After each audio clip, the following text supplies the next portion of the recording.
I'm meteorologist Jason Caterina on AM 560, The Answer. Get the latest weather, traffic, and news updates online at 560theanswer.com. Now, from the Signature Bank Studios,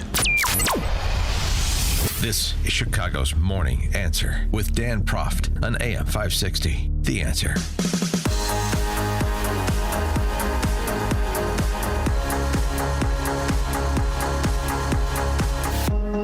Top of the morning, Dan Proft here. Foreign interference in our elections. Not even talking about the prospect of people in this country illegally voting. John Solomon, our friend over at justthenews.com, a few weeks ago had the story about Chinese communists sending ballots over here in the 2020 election. At the end of last week, he had another one based on intercepts that have been declassified by Kash Patel. There may have been an effort by USAID and the Ukrainians, like the Zelensky government, to launder money to Biden's re-election campaign in 2024.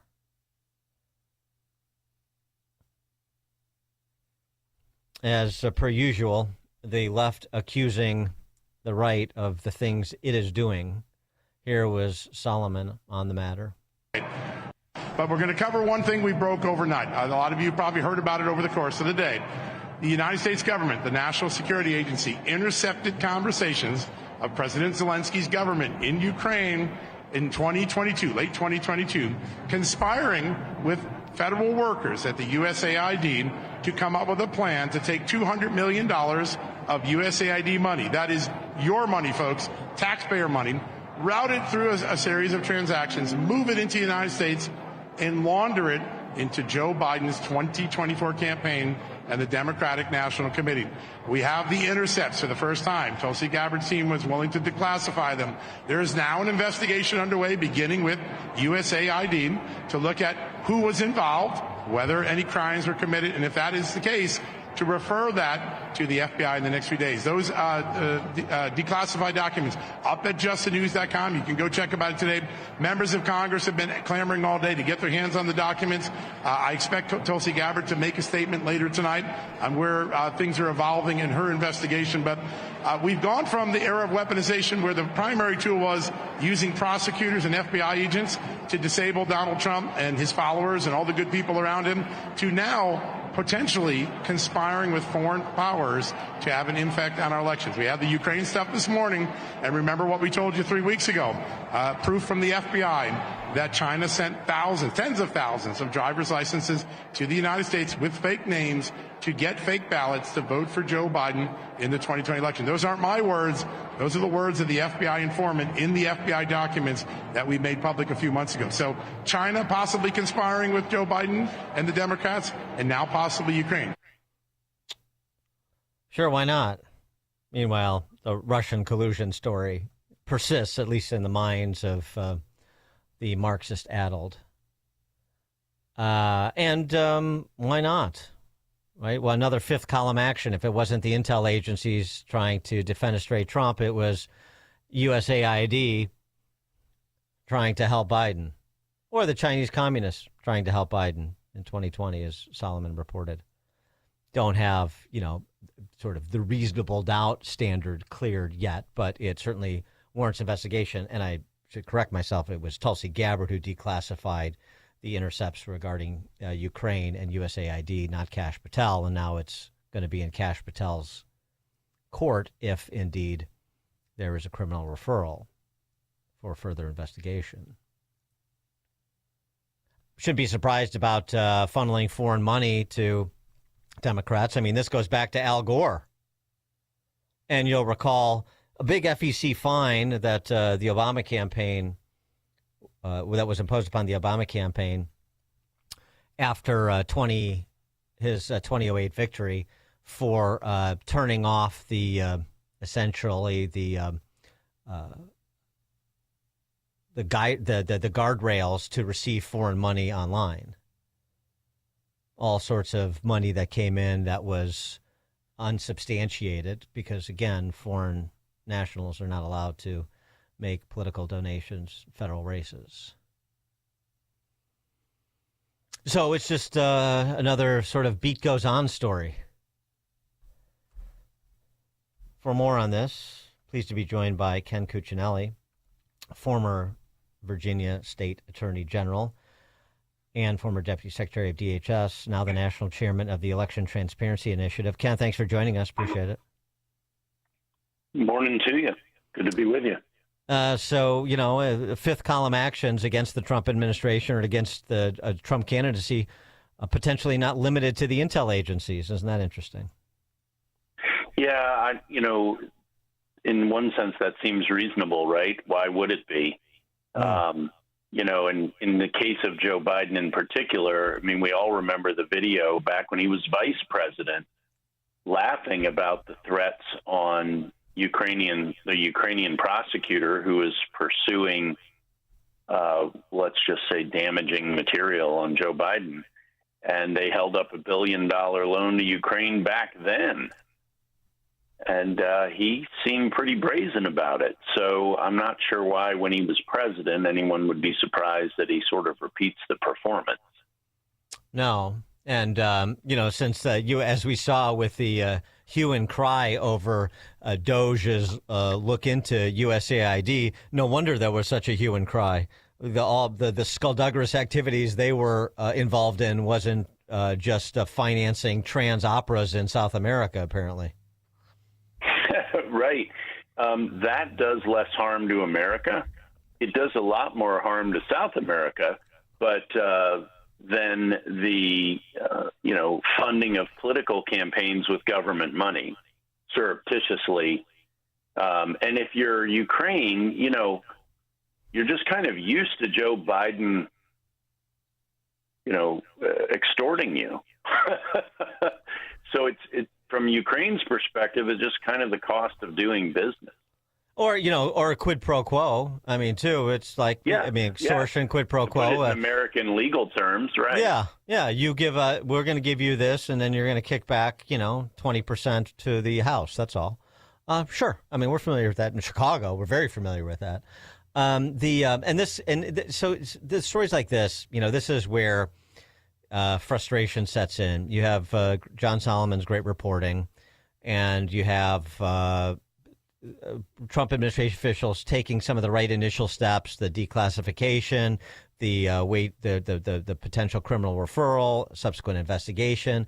But if it doesn't go anywhere and nobody's held accountable, then the reveals here actually boomerang on the Trump administration and further demoralize Americans who actually do believe in the rule of law generally. Yeah, no, that's certainly true. And you can start to get to the point of, why should I follow the law if they won't? The people who are supposed to actually enforce it, right? And maintain it. It does undermine that whole system. And we've got obviously the DHS face off here over funding, where Democrats want amnesty. We got that out of the Vermont senator this past week. He basically let the cat out of the bag. They'd like amnesty to fund DHS. Anything but ICE actually doing its job and accomplishing the mission that it's had since 1996, that Joe Biden and Chuck Schumer and Nancy Pelosi, by the way, all voted for the Immigration Act in 1996, which is what ICE is enforcing and continues to enforce. But they're willing to hold lots and lots of unrelated hostages. Everybody talks about TSA, but the Coast Guard isn't being paid. Secret Service is putting its life on the line every day. They're not being paid. FEMA is still helping people after disasters. They're not being paid, and the list goes on.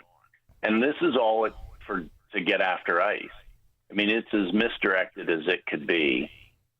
And I think that the 5 senators, by the way, who passed the Senate bill, the Senate said they funded DHS. That bill was proposed at 12:55 a.m. It was voted on around 2:15 a.m. with 5 senators in the chamber, and they used a rule to vote on it by unanimous consent. So we absolutely know that 95 senators never had a chance to read anything before that was passed. And then it got over to the speaker, and Speaker Johnson blew up over it, to his credit. He started reading pieces of it to the press and saying, there's no way any Republican senator who supposedly voted for this knew this was in here. And he's probably right. Well, the question was whether or not knew. Yeah, the question also was whether or not there was some deal cut between Thune and Schumer to cut ICE out of that Senate version. Right, and I'm sure there was, and Thune is not particularly proud of that, I'm sure, nor did he want it discovered. But they're going to have to come back from their 2-week vacation once the House votes on this bill, and they're going to have to take it up because this funding drought continues. And, now I think the Dems are going to be put on the board on a straight up CR till, I guess it's about 8 weeks, till late May, to fund all of DHS, and they can have their fights over reform and everything else. And frankly, there are some changes. I'm not even going to call them reforms. There are some changes to how ICE operates that I think everybody can agree on. The easiest one for people to understand is body cameras. We had this debate when I was Virginia's Attorney General, and at first police were very resistant to it. But what they quickly discovered was all the BS complaints against police get resolved very quickly when you have body cameras. Right. And so over 90% of the complaints against them just get wiped off the board in no time flat. And lo and behold, once the complainers realize that, the complaints start to dry up. Yeah, it's a real shocking development that many of these suspects that police encounter are not real committed to telling the truth. Stunning development. Yeah, I couldn't believe it. But just go back to the Solomon Chicom story about shipping in DLs to get ballots in 2020.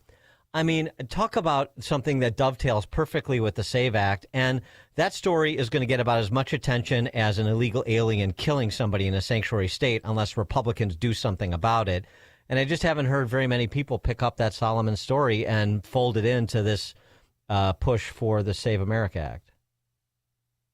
Yeah, so they have a hard time arguing against this. Their own base, as reported by that radical right-wing organization, CNN, supports the SAVE Act. The SAVE Act is two basic things: voter ID. 2/3 of states have this, 1/3 don't. But critically, one thing only Washington can do is fix the citizenship problem that it screwed up. Yes, it's illegal for non-citizens to vote in federal elections, but there's no way to enforce it. States have no way to enforce it because Washington messed this up, as found in federal courts. So only Washington can fix it, and they need to do that. And again, even the Democrat base supports fixing this problem. And Democrat senators kept coming to the floor and cooking up one excuse. Really, they only cooked up about 3 excuses, and they just recycled them. This is Democrat recycling. And Mike Lee would come back down to the floor and refute it. Women are too stupid. When they get married, they lose their minds. They don't know how to do anything anymore. One comparison that is really simple that sort of tears the Band-Aid off all of these is when we all get new jobs, we all fill out an I-9 form, federal form, and we show virtually the same documents to demonstrate that we're citizens or that we have the right to work. Now, there are documents for non-citizens, but the list for citizens is very similar to the SAVE Act. And I don't remember any Democrats complaining about that ever, not a single one of them. It wasn't racist. It wasn't Jim Crow 2.0. Married women somehow pulled it off. All the people they want to say are stupid now. And this is one of those things where open debate has really moved the needle. And John Thune should get some credit for letting this happen. He really didn't want to, but he let the debate happen. And the debate and these Democrats coming down to the floor and frankly embarrassing themselves with these silly arguments that Americans are smart enough to know are foolish lies are being unmasked. And they're not moving the needle even with the Democrat base.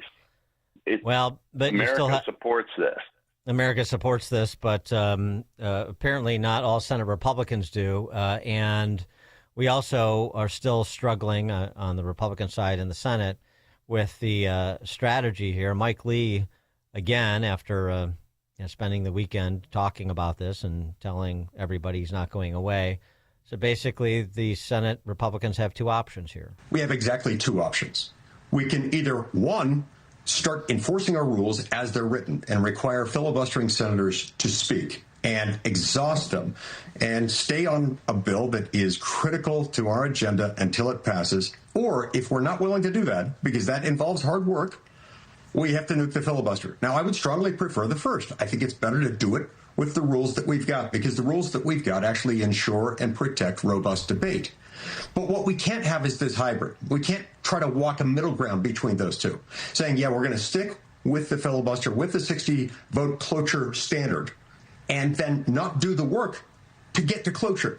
That is a problem. So we've got a choice to make. If we don't make one of those two choices, use the talking filibuster or nuke the filibuster, we're going to be in big trouble in November. And of course, Ken, as you know, John Thune says, I don't have the votes for the talking filibuster, and I really don't have the votes for nuking the filibuster. Well, that's not good enough, at least not if you want to be Senate Majority Leader, because John Cornyn is looking like he's going to go down in that runoff against Paxton right now. And there can be other incumbents that you need and pickups that or pickups that you need to hold. And if you don't get this done because you were unwilling to go after Tom Tillis, Lisa Murkowski, John Curtis, whoever needs to be gone after, then that is not going to set well with the base. No, not at all. And this is a real separating the wheat from the chaff kind of moment for the Republican base. And, chaff gets primaried. Wheat gets watered. And Mike Lee is exactly right on these two options. And he's willing to put in the work. And really, option one just takes work. It just takes commitment. And there's nothing that a political base appreciates more than a demonstration of commitment, seeing it all the way through to whatever the end is. And strangely enough, the Democrats have been much better at this than we have in the last 20 years. Yeah. That's how they got Obamacare. They knew they were going to lose the majority.